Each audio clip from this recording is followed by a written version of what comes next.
নমস্কার। Aparna's daily life and ট্রাভেলসের একটি নতুন ব্লগে আপনাদের জানাই প্রীতি ও শুভেচ্ছা। আজ একটা নতুন জিনিস ভেজে দেখাবো, বকফুল। তোমরা অনেকেই বকফুল ভাজা খেয়েছো, কিন্তু এত সুন্দর এই সিজনের প্রথম এইটা ভাজছি। এই রেণুগুলোকে বাদ দিয়ে নিলে ব্যাস, বকফুলের আর কোনো কিছু বাদ দেওয়া বা কাজ নেই। আমি বেসনের মধ্যে একটু চালের গুঁড়ো দিয়ে দিয়েছি আর একটু নুন আর কালো জিরে দিয়ে বেসনটাকে এরকমভাবে ঘন করে রেডি করে নিয়েছি। আর কড়াতে তেল দিয়ে বেসনগুলো দিয়ে এরকম লাগিয়ে আর ভেজে নিচ্ছি। দেখো কি সুন্দর! আসলে বকফুল ঠিক বকের মতো ধবধবে সাদা হয় তো, অদ্ভুত সুন্দর মনকাড়া একটা জিনিস, খুব ভালো লাগে। আর এই বকফুল যখন বেসনে লাগিয়ে দিয়ে তেলে ছাড়ি, যেন ছোট্ট একটা বক পাখির মতো দেখতে হয়। এর আকৃতিটাও একটু বক বক মতো।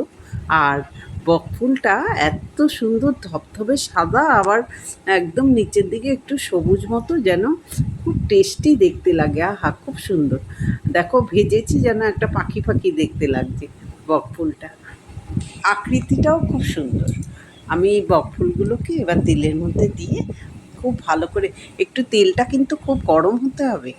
কড়াতে তেলটা ভালো করে গরম হলে তাহলে ভাজাটাও খুব সুন্দর হবে। আর একটু ধৈর্য ধরে কম আঁচে সুন্দর সুন্দর করে ভেজে নিতে হবে। একসাথে অনেকগুলো ভাজা দিয়ে দিলে ওর গায়ে লেগে যেতে পারে। তাই আমি দুটো একটা করে ভাজছি। এমনি ভাজবই, খুব অনেক বেশি নয়, অল্প ঘরোয়া মতো আমি ভেজে তোমাদের সামনে দেখাবার জন্য নিয়ে এসেছি। তো আমি ঘন করে ব্যাটারটাকে গুলে নিয়েছিলাম।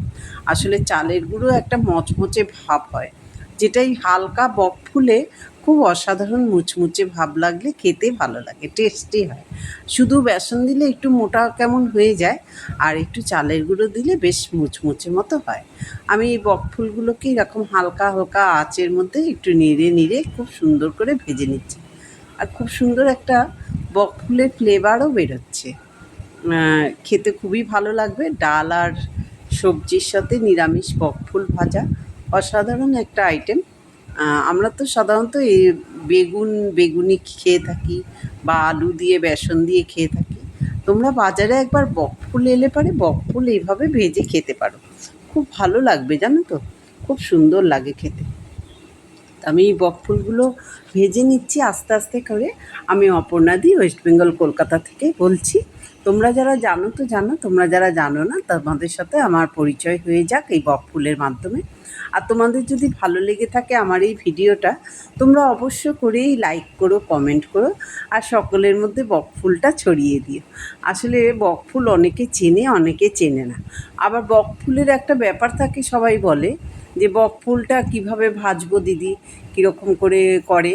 আসলে বকফুলের যে ভেতরে রেণুটা থাকে ওইটা অবশ্য করেই বাদ দিয়ে দেবে।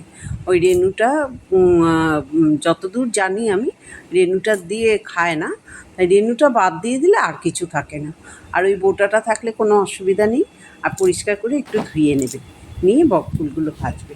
ঠিক এই এই যে দেখো, এই বকফুলের এই যে রেণুটা আমি বাদ দিয়ে দিয়েছি, ওর ভেতরে আর কিছু নেই, হালকা খুব সুন্দর।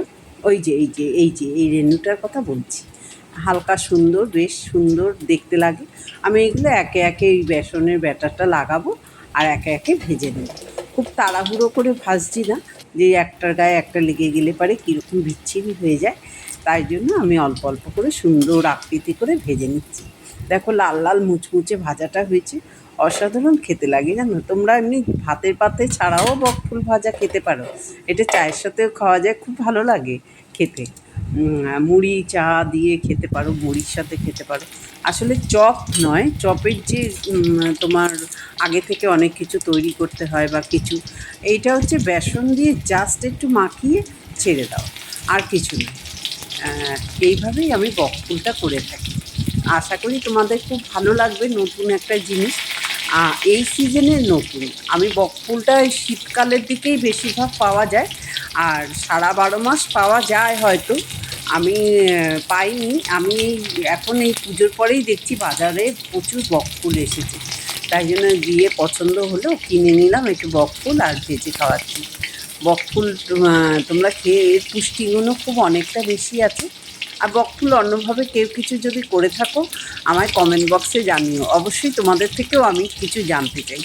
আমি তো এই বকফুল এইভাবেই ভেজে খাই, তোমরা কে কীরকমভাবে খাও অবশ্য করেই তোমরা জানিও।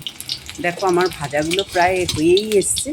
সব কটা ভাজাকে আমি সুন্দর করে করে প্লেটে সাজিয়ে নেব, নিয়ে খেয়ে নেব। আর তোমাদের তো বকফুল ভাজা অনেকেই খেয়েছো। আরও কিছু দিয়ে যদি করে থাকো তোমরা আমাকে অবশ্য করেই জানিও। দেখো আমার ভাজাটা প্রায়ই কমপ্লিট হয়ে গেল। আমার আজ এই পর্যন্ত। দেখা হবে নতুন কিছু নিয়ে। তোমরা সবাই সঙ্গে থেকো।